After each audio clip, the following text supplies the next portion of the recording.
आज के case studies के इस लेक्चर में बात होगी, पत्नी ने मेंटेनेंस का केस फाइल किया है और पत्नी आपसे मेंटेनेंस की डिमांड करती है और आपके पास में मेंटेनेंस को डिनाई करने के लिए कोई भी सबूत नहीं है। तो ऐसी स्थिति में पत्नी जब गवाही पे आए तो उसका क्रॉस एग्जामिन में कुछ ये सवाल पूछ सकते हैं।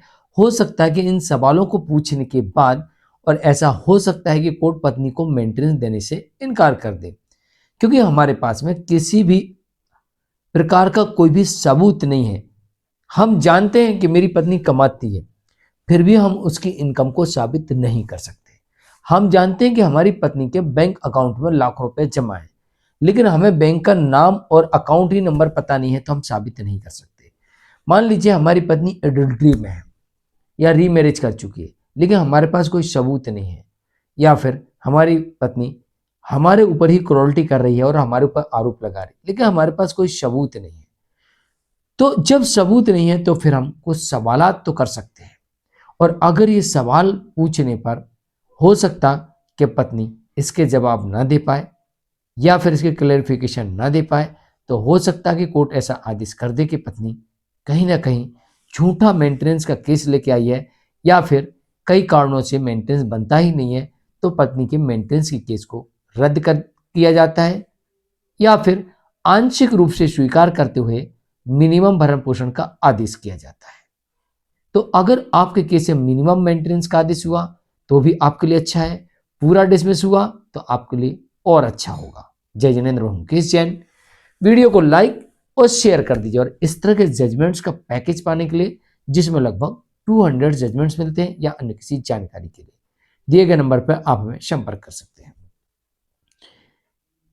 दरअसल पत्नी जब भी पति और उसके परिवार वालों के विरुद्ध डोमेस्टिक वायलेंस या फिर मेंटेनेंस का केस फाइल करती है, तो उसको मेंटेनेंस की डिमांड करती है, तो पत्नी के पास में कोई भी सबूत ना होना, सिर्फ पत्नी के कहने मात्र से कोर्ट पत्नी के पक्ष में मेंटेनेंस का आदेश कर सकती है। इसलिए मेंटेनेंस के केस में पति की पूरी रिस्पॉन्सिबिलिटी होती है कि अगर मेंटेनेंस नहीं देना है तो नियमानुसार वो सबूत दिखाए, कोर्ट के समक्ष सही वक्त पर सही समय पर सबूत रखे, या फिर ये सवाल पूछे। हो सकता है कि सवाल पूछने पर ऐसा हो सकता है कि अब आपको मेंटेनेंस नहीं देना पड़े। पहला सवाल, आपका एजुकेशन क्या है, पढ़ाई कितनी है, कहाँ तक पढ़ाई की, किस कॉलेज में पढ़ाई की, किस स्कूल में पढ़ाई की, आप ये पूछिए। स्कूल कॉलेज का नाम पता करिए। अगर वाइफ ने कुछ क्लासेस छुपा ली हैं तो आप उस स्कूल या उस कॉलेज में जाके क्लास का पता कर सकते हैं, और हो सकता है कि आपको प्रॉपर सबूत मिल जाए कि वाइफ ने कहाँ तक पढ़ाई की है। तो पहला सवाल करिए, कितनी पढ़ाई की है, कहाँ तक की है, और किस स्कूल किस कॉलेज से पढ़ाई की है, ये जानकारी अवश्य ले लीजिए। दूसरा सवाल आपका ये होना चाहिए कि आपके परिवार में, आपके घर में कितने लोग हैं, कौन कौन लोग हैं, ये भी जानकारी ले लीजिए। इससे पता लगता है कि पत्नी के परिवार में कितने लोग एक साथ रह रहे हैं, या फिर कहीं ऐसा तो नहीं है कि पिताजी अलग रह रहे, माताजी अलग रह रही, भाई अलग रह रहा, बहन अलग रह रही, पूरा परिवार बिखरा हुआ पड़ा है, या फिर एक संयुक्त परिवार है। तो ये जानकारी भी ले लीजिए। या फिर उसमें से कुछ लोग जेल में बंद हैं, तो ये सारी जानकारी ले लीजिए। आप पूछ सकते हैं, क्या आपके परिवार में जो सदस्य हैं, क्या उनके ऊपर कोई आपराधिक या कोई सिविल केस चल रहा है, क्या कभी किसी केस में उनको सजा हुई थी, और हुई थी तो किस कारण से हुई थी, ये भी आप पूछ सकते हैं। नंबर 3, तीसरा सवाल आपका ये होना चाहिए कि आपके परिवार में जो लोग हैं वो क्या क्या करते हैं, क्या काम करते हैं। इससे पता लगता है कि उनकी इनकम ऑफ सोर्स का क्या रास्ता है। क्या 2 नंबर का पैसा कमाते हैं, क्या किसी से ब्लैकमेल लेते हैं, किसी को ब्लैकमेल करके लेते हैं, या फिर ईमानदारी से कमाते हैं, या फिर कोई जॉब करते हैं, सर्विस से पैसा आता है। नंबर 4, जिस घर में आप रहते हैं वो घर किसके नाम से है। या आप पूछ सकते हैं, जिस घर में आप वर्तमान में रह रहे हो घर किसके नाम से है। कई बार क्या होता है कि धोखे में सच निकल जाता है, और सच बहुत कड़वा होता है, और यही सच लगाए गए आरोप को झूठा साबित कर देता है। तो आपको ये पूछना है कि भाई जो घर है किसके नाम से है। ये आपको जरूर पूछ लेना है। नंबर 5, क्या आपने शादी से पहले कहीं जॉब की थी, कहीं नौकरी की है? शादी के पहले कहीं आपने नौकरी की है, या फिर आपने ट्यूशन क्लासेस लिए हैं, या आपने टेलरिंग का काम किया है, या आपने कोई अन्य काम किया है जिससे आपकी आय हो? ऐसा कोई काम किया है आपने शादी से पहले? और किया है तो कहाँ किया, क्या किया, डिटेल में जानकारी ले लीजिए। नंबर 6, शादी के बाद आपने कहीं पर कोई काम किया है? ये भी पूछ लीजिए। शादी के पहले का पूछ लिया तो शादी के बाद का पूछ लीजिए। क्या आपकी कोई इनकम थी क्या? थी तो कितनी थी? ये भी पूछ लीजिए। नंबर 7, आपका जब एजुकेशन हाई लेवल का है तो आप एजुकेशन बेस पर जॉब क्यों नहीं ढूंढ रहे? आप काम क्यों नहीं करना चाहती हैं? क्या आपको जॉब नहीं मिल रही है? आपने कहाँ कहाँ जॉब ढूंढी? इसका क्या प्रमाण है? एक जजमेंट देखने को मिला था जहां पर कोर्ट ने कहा कि अगर पत्नी कमाने के काबिल है तो उसे जॉब ढूंढना चाहिए, और इस बात का प्रमाण भी कोर्ट में देना चाहिए कि उसने जॉब ढूंढी थी और उसे जॉब मिली क्यों नहीं, इस बात का प्रमाण भी कोर्ट में देना चाहिए। अन्यथा ये माना जाएगा कि पत्नी ने जॉब ढूंढने का प्रयास ही नहीं किया और पति पर पूर्णतः निर्भर बनते जा रही है। तो आप पूछ सकते हैं कि भाई आपने जॉब क्यों नहीं ढूंढा, अब तो वेल क्वालिफाइड है, और ढूंढा तो कब ढूंढा, कहाँ ढूंढा, क्यों नहीं मिला, उसका सबूत दिखाइए। नंबर 8,